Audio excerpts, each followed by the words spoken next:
Hola, ¿qué tal, doctores y doctoras? Muy buenos días, muy buenas tardes o muy buenas noches. El día de hoy vamos a revisar un tema que suele ser el terror de algunos y la risa de algunos otros. Iniciaremos con estreñimiento crónico, que es el primer tema a revisar, y de ahí pasaremos a incontinencia fecal. Así que saquen su café, tomen su libreta, su pluma, acomódense y vámonos de una a destilar el conocimiento puro. Iniciemos con estreñimiento crónico. Para hablar del estreñimiento crónico vamos a hablar primero de anatomía y fisiología de la motilidad intestinal, que son las bases de todo nuestro tema, ¿no? Para entender por qué el intestino se llega a detener o se suelta, primero hay que entender cómo funciona cuando está al 100% de su trabajo. El ENARM ama preguntar las bases fisiológicas, así que pues anoten esto dentro de su cuaderno de apuntes. En cuanto a las medidas de anatomía y de mucha importancia, deben saber que el intestino delgado mide en promedio 6 metros. Es el rey de la absorción de los nutrientes. Por otra parte, el intestino grueso, principalmente el colon, mide aproximadamente 1.5 metros. Su chamba principal es absorber agua, electrolitos y formar el bolo fecal. Recibe 1.5 a 2 litros de líquido al día y absorbe casi todo, dejando solo de 100 a 200 mililitros en las excretas. ¿Qué se absorbe y dónde? Que es una pregunta clásica que nos suelen hacer a nivel universitario. A nivel del duodeno absorbemos hierro, calcio y folatos. Por eso en los pacientes con bypass gástrico se hace una anemia ferropénica. En el yeyuno, carbohidratos, grasas y proteínas, y a nivel de ilio terminal, vitamina B12 y sales biliares. Ojo, si se reseca el ilion, hay anemia megaloblástica y diarrea coleréctica por sales biliares.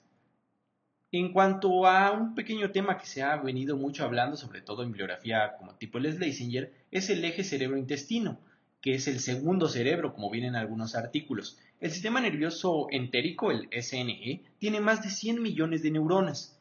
Dentro de estas neuronas vamos a hablar sobre todo de dos plexos, que son los que más nos interesan, el plexo de Auerbach o mientérico y el de Meissner o submucoso. El primero controla la motilidad, está entre las capas musculares del intestino. El segundo controla la secreción y el flujo sanguíneo. Y acá entra, por decirlo de alguna manera, la magia de la serotonina, de la 5-HT. El 95% de la serotonina del cuerpo, doctores, no lo olviden, se produce en el intestino, específicamente en las células enterocromafines. Es el neurotransmisor clave que inicia todos los reflejos peristálticos. Entonces, es por eso que les digo que es como si fuera algo de magia. Pasando un poco hacia la histología, acá está justo lo que les decía de la serotonina, que es muy importante, el 95% se produce en el intestino. Y tenemos que pasar a una parte de histología obligatoria, a las células intersticiales de Cajal. Estas células son el marcapasos del intestino, por si lo quieren ver de alguna manera. Ellas generan las ondas lentas que dictan el ritmo de contracción. Si estas células fallan o llegan a fallecer o disminuyen, el colon pierde su ritmo. Y como spoiler, como si fuera película, se da una inercia colónica por esta pérdida de las células tan importantes. Ahora sí, pasemos a una pequeña introducción al estreñimiento y los conceptos claves para entrar directo a la materia de la patología. Para entender el estreñimiento, la guía de práctica clínica y el Schlesinger son muy claros. Es un trastorno basado en síntomas, no solo en números. Eso es algo que tienen que tener en claro. La frecuencia no lo es todo. A evacuar menos de 3 veces por semana es importante, pero el esfuerzo desmedido, el dolor a la defecación y la consistencia importan de igual o de mayor manera. Para esto del dolor y sobre todo de la consistencia, nosotros ocupamos una escala. ¿Alguien ya sabe qué escala es? Es la escala de Bristol. Esta escala va del 1 al 6 o al 7. Sin embargo, acá las que me interesa a mí que se memoricen es la 1 y 2. Bristol 1 son bolitas de chivo, literalmente. Si alguien ha tenido o ha cuidado chivos, sabrá a qué me refiero. Son pequeñas bolitas duras y separadas. Nos hablan de un estreñimiento importante. Bristol 2 son, como vienen en algunas bibliografías, salchicha grumosa y dura. Y nos hablan de un ligero estreñimiento. Pero ya son de estreñimiento. Y de hecho acá se los puse, ambas son sinónimo de tránsito lento y estreñimiento fecal. La tipo 3 pues ya se les da un poco más normal junto con la tipo 4 que es como lo esperado. Para nosotros poder hacer un buen diagnóstico tenemos que hablar de los criterios de Roma 4 para el estreñimiento crónico funcional. Para el examen nacional, si nos ponen un caso clínico, el paciente debe cumplir estos criterios por los últimos, ojo, 3 meses, con inicio de los síntomas al menos 6 meses antes del diagnóstico. Esto es muy importante. Se requieren 2 o más de los siguientes en el 25% de las defecaciones, es decir, de cada 4 idas al baño, la mitad o más del 25% tienen que tener 2 de estos datos. esfuerzo excesivo al evacuar, heces duras o caprinas, es decir, Bristol 1 o 2, sensación de evacuación incompleta, que el paciente le refiere es que doctor, voy a hacer mis excretas, pero no logro terminar. Sensación de obstrucción o bloqueo anorrectal, maniobras manuales para facilitar la defecación, como digitación, compresión del suelo pélvico, y menos de 3 evacuaciones espontáneas a la semana. Ojo, a la semana, porque esto ya me vino una vez en un simulador que me preguntaban la cantidad mínima necesaria de evacuaciones espontáneas, pero decía al día. Entonces yo me fui con la finta, puse menos de 3, estaba mal, esa a la semana. Como pequeña clínica, pequeña perla clínica, nunca diagnostiquemos el estreñimiento funcional sin antes descartar los síntomas o los signos de alarma. Si nosotros vemos pérdida de peso no intencionada mayor al 10%, sangrado rectal, hematoquesia o melena, o también anemia ferropénica inexplicable, masa abdominal palpable, antecedentes familiar de cáncer colorectal o el inicio de síntomas después de los 50 años, alto ahí. Este paciente va directo a colonoscopía para descartar una neoplasia. Acá les traigo una pequeña tabla comparativa de los tipos de estreñimiento primario. En cuanto a su fisiopatología, tenemos el funcional o normal, tránsito lento, que es una inercia colónica, y el trastorno de la defecación, que es la disinergia. Empezando con el primero, cuando el estreñimiento no es secundario, por eso decimos que es primario, por fármacos, opioides o endocrino como hipotiroidismo, lo vamos a dividir en estos 3 tipos. Entonces, en el primero, vamos a dividirlos ambos en 3 columnas: fisiopatología principal, la presentación típica, como nos van a preguntar en un examen, y el estudio diagnóstico estrella. Lo que más me interesa que se aprendan es, sobre todo en el funcional, hacer una cierta diferencia o una relación con el síndrome de intestino irritable con constipación, ya que el paciente va a ser con dolor abdominal y distensión que mejora al evacuar. Acá, si quisieran hacer un estudio, pueden hacer marcadores radiopacos, pero pues no tiene mucha efectividad. Pasemos al tránsito lento. Acá ya me empieza a interesar un poco más la fisiopatología. Hay una disminución severa de las células intersticiales de Cajal, lo que habíamos hablado con anterioridad, y una alteración del plexo mientérico. El colon pierde su tono motor. Suele ser en mujeres jóvenes con evacuaciones cada 10 a 15 días. Es un estreñimiento severo, sin deseo defecatorio en absoluto. Y hay una nula pobre respuesta a suplementos de fibra, ¿no? Llega a su consultorio, le dan sus psyllium plántago, lo mandan a comprar fibra. Tiene muy poca respuesta. Por otro lado, el trastorno de la defecación, la disinergia, acá hay una alteración neurológica y muscular. Hay una contracción paradójica del músculo puborectal y del esfínter anal externo al pujar. En vez de relajarse, se contraen, lo que evita la defecación. Acá el paciente es ese típico paciente que puja y no logra sacar nada. Siente un bloqueo y requiere presionar el periné, la vagina o usar un dedo para extraer las heces. El estudio de imagen, porque este sí se pregunta bastante en los simuladores, y la pregunta literalmente les pone un caso clínico así: un paciente que tiene la sensación de evacuar, acude al sanitario, no logra sacar excretas porque siente un bloqueo, requiere apoyo del uso del dedo o de algún otro objeto. ¿Cuál es el estudio diagnóstico de elección? Manometría anorrectal, doctores, ya que nos demuestra la falta de relajación y la prueba de expulsión del balón, que es el que se ocupa. Tenemos de hecho un caso clínico aquí de repaso para que nosotros vayamos consolidando este conocimiento. Acude a su consulta en su servicio social una mujer de 28 años refiriendo que evacúa una vez cada 7 días desde hace 3 años, es decir, no es para nada algo reciente. Refiere que las heces son de bolitas duras. Cuando intenta ir al baño siente que se topa con pared y confiesa que a veces tiene que presionar la pared posterior de la vagina, que es una maniobra de digitación, para poder evacuar. No hay pérdida de peso ni sangrado rectal. Su abuelo falleció de infarto al miocardio sin antecedentes del cáncer. No, esto ya es como para sacarnos un poquito de lo que vamos pensando. Pregunta: ¿cuál es el estudio de abordaje inicial más útil para confirmar la fisiopatología de esta paciente? Justo lo que acabamos de ver. La respuesta es la manometría anorrectal. La paciente tiene datos francos de un trastorno de la defecación, una discinergia del piso pélvico, evidenciado por la sensación de obstrucción y la necesidad imperiosa de maniobras manuales. La manometría nos demostrará la contracción paradójica del esfínter. Pasamos al manejo. ¿Cómo vamos a manejar el estreñimiento crónico de acuerdo a la GPC y el Schlesinger, que son las bibliografías que ocupé para este video? Pues vámonos con el tratamiento, ¿no? El manejo del estreñimiento es escalonado, literalmente de paso en paso. Y aquí les detallamos un poco cómo subir estos peldaños. En el escalón 1 son medidas higiénico-dietéticas: aumento de líquidos de 1.5 a 2 litros idealmente de agua natural al día, ejercicio aeróbico regular porque va a estimular el peristaltismo, consumo de fibra dietética 25 a 30 gramos al día, Frutas con cáscara, verduras, leguminosas, dependiendo de dónde lo lean, pueden haber muchas recetas que pueden ocupar acá. En cuanto al escalón 2, vamos a pasar a hacer el uso de laxantes formadores de bolo, como psyllium plántago, que absorben agua de la luz intestinal, aumentan la masa fecal y estimulan mecánicamente la peristalsis. Ojo, como precaución, pueden causar distensión y gases al inicio. Tienen que tomarse con abundante agua o empeorarán el tapón. Y de hecho, si se dan cuenta, pues vamos por eso con escalones, ¿no? Hay que aumentar la ingesta de líquidos en el escalón 1 con las medidas higiénico-dietéticas, y si no funcionan, pues le seguimos con las medidas 1 del escalón 1, agregando las del escalón 2. No son por aparte, se continúan. Si aún así no nos responden, pasamos al escalón número 3, laxantes osmóticos, ya que estos juegan con el gradiente osmótico para jalar agua hacia la luz del colon. Idealmente tenemos al polietilenglicol, que es el rey indiscutible. La guía de práctica clínica lo marca como el de mayor nivel de evidencia, grado A, para el tratamiento de mantenimiento, a una dosis de 17 gramos al día. Tenemos algunos otros como la lactulosa, que es azúcar sintética, muy efectiva, pero ojo, genera, y aquí lo puse, meteorismo y flatulencias, porque las bacterias del colon la fermentan, ¿no? Entonces es útil también en la encefalopatía hepática para atrapar amonio.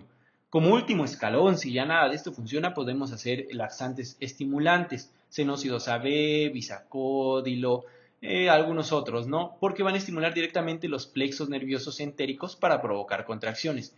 Como pequeña alerta en ARM, no se usan de rutina a largo plazo. Ya vimos en la diapositiva anterior cuál dejamos de mantenimiento, ya que hay riesgo de tolerancia, dependencia y melanosis coli, que esto es una pigmentación oscura de la mucosa colónica. Se usan de rescate como máximo 2 a 3 veces por semana. Tenemos un último escalón, que son los secretagogos o procinéticos avanzados. Esto pues ya lo saqué directamente del Schlesinger. Tenemos la linaclotida, que es un agonista del glutamilato clasa C, que aumenta el GMP cíclico intracelular provocando una secreción de cloro y bicarbonato hacia la luz intestinal. Es una joya si el estreñimiento predomina con mucho dolor abdominal, como un síndrome intestino de tipo constipación. Y tenemos algún otro, como el agonista selectivo de los receptores 5-HT4, de la serotonina. Es excelente procinético para casos de inercia colónica severa, sobre todo en pacientes femeninos, en mujeres.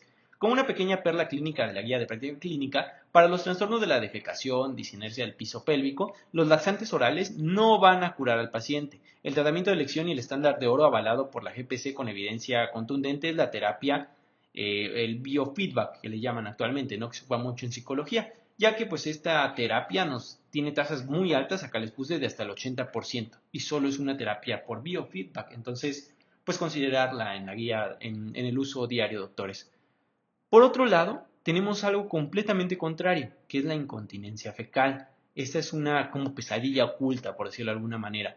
Pasamos al otro lado de la moneda. La incontinencia fecal es el paso involuntario del contenido intestinal, gas, el líquido o sólido, por el canal anal en un individuo con madurez neurológica, es decir, mayor de 4 años de edad, durante al menos un mes. Es un pequeño tema tabú, ya que los pacientes tardan años en decirlo por vergüenza, pero es brutalmente limitante y muy preguntable en los exámenes. Para atenderla, tenemos que recordar que el esfínter anal interno, que es de músculo liso, que es de tipo involuntario, mantiene el tono en reposo. Por su parte, el esfínter anal externo, que es músculo estriado voluntario, es el que apretamos cuando no hay un baño cerca. Entonces, esto es algo muy importante que no tenemos que olvidar. Acá les traigo una pequeña tabla comparativa para que memoricen más o menos cómo es esto, sobre todo para el ENAR. La historia clínica nos va a regalar el diagnóstico etiológico en casi todos los casos, así que fíjense muy bien en los antecedentes. Tenemos las causas de incontinencia, un trauma obstétrico, neuropatía del nervio pudendo, iatrogénica o quirúrgica. Aquí la del trauma obstétrico suele ser muy preguntada en simuladores. El mecanismo que la ocasiona es una ruptura anatómica directa del esfínter anal externo, que es el voluntario, y o el interno, entonces se van los dos. La paciente suele referir incontinencia a sólidos posparto, entonces tengan cuidado. ¿En qué lo causa? Pues ya es un poquito obvio, ¿no? Hablando de trauma obstétrico. La neuropatía del nervio pudendo, como antecedente clave en la historia clínica, nos van a decir de pujos prolongados y crónicos, de estreñimiento crónico severo, lesiones medulares, esclerosis múltiple, neuropatía, ojo, acá se los agregué porque ya me ha llegado a tocar en simuladores, diabetes mellitus de larga evolución. Iatrogénica quirúrgica por algún procedimiento de cirugía proctológica que nos haya dado este daño directo o un problema en la cicatrización retráctil. Entonces, no lo olviden, si quieren repasarla, acá les dejo la tabla. No les recomiendo que se aprendan todo, nada más eso que suele venir mucho en los simuladores. En cuanto al abordaje diagnóstico, de primas a primeras nos marcan la guía de práctica clínica un tacto rectal. Es de inicio obligatorio. Jamás nos los debemos saltar, comenta la guía. Evaluamos el reflejo anocutáneo, la integridad sacra, el tono en reposo del esfínter anal interno y se le pide al paciente que apriete el dedo del explorador, en este caso el de ustedes, para medir la presión de contracción voluntaria del esfínter anal externo. Pues el paciente va a quedar todo incómodo, ¿no? Que le pides, ya estás con el dedo dentro de su cavidad anal y le pides que apriete. En cuanto a segunda línea, podemos hacer un ultrasonido endoanal, el USG, que es el gol estándar para evaluar los defectos anatómicos como rupturas musculares. Si la pregunta del enano nos dice antecedentes de forceps o desgarro, la respuesta diagnóstica que buscamos es el ultrasonido endoanal de 360 grados, ya que esto nos va a dibujar los músculos a la perfección.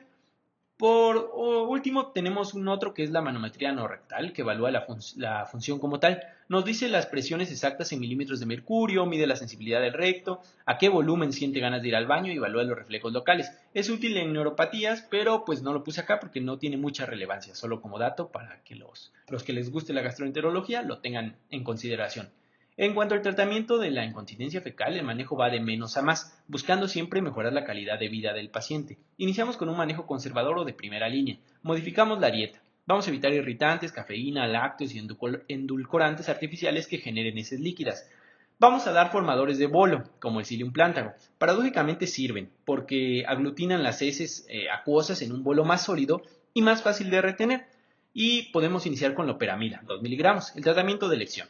Es un opioide periférico que reduce el tránsito intestinal y como plus aumenta ligeramente el tono del esfínter anal interno, solo que tengan cuidado con la edad de su paciente. Pediátricos o edades muy avanzadas, tengan cuidado, ¿no? Más vale prevenir. Si esto no funciona, bueno, acá se les decía, podemos pasar a psyllium plántago y por último la loperamida. Si nada de esto funciona, podemos hacer la terapia del biofeedback, que funciona de maravilla si el esfínter está anatómicamente íntegro pero funcionalmente débil, como en una neuropatía leve o debilidad por la edad. Se usa para reentrenar la fuerza muscular. Si tampoco nos da resultados, podemos pasar a un tratamiento quirúrgico. Idealmente, si nos llegan a preguntar, tenemos que contestar esfinteroplastia superpuesta o overlapping esfinteroplastia, algo así. Es la cirugía de elección para desgarros anatómicos claros del esfínter anal externo. Por ejemplo, la mujer posparto complicado. Consiste en unir los cabos rotos del músculo. Acá vemos, ¿no? Cómo están uniendo dos partes musculares. Tenemos algunas otras cirugías. Acá nada más agregué la neuromodulación sacra, que es como ponerle un marcapasos a las raíces nerviosas sacras, S3, S4 por ahí, indicando esta cirugía para pacientes sin defectos anatómicos mayores o en aquellos con neuropatías que ya fallaron al tratamiento médico conservador. Les dejo por último un caso clínico de tarea para que lo respondan en la caja de los comentarios. Hemos llegado al final de esta clase, espero hayan aprendido, pueden revisarla las veces que quieran. Y para asegurar que este conocimiento se quede sólido en su corteza cerebral, les dejo este caso para que lo resuelvan entre ustedes, ¿no? Estaré leyendo y dando pues me gusta a los comentarios que tengan las respuestas correctas. Tenemos una presentación clínica de una paciente femenina, 45 años, ha tenido 3 gestas, las 3 se resolvieron por partos. Su último parto fue hace 10 años, ya tiene tiempo, vía vaginal, con producto macrosómico, es decir, fue grandote, y requirió aplicación de forceps con episiotomía que se complicó con un desgarro de 4º grado, bastante importante. Acude con ustedes por presentar desde hace 2 años incapacidad para retener heces sólidas, refiriendo que ocurren accidentes al menos 2 veces por semana, ¿no? Ya saben a qué accidentes nos referimos, lo cual lo ha llevado a aislarse socialmente. A la exploración física el tono en reposo anal es normal, pero a la presión de contracción voluntaria al pujar está severamente disminuida y hay un defecto palpable en la región anterior del canal anal.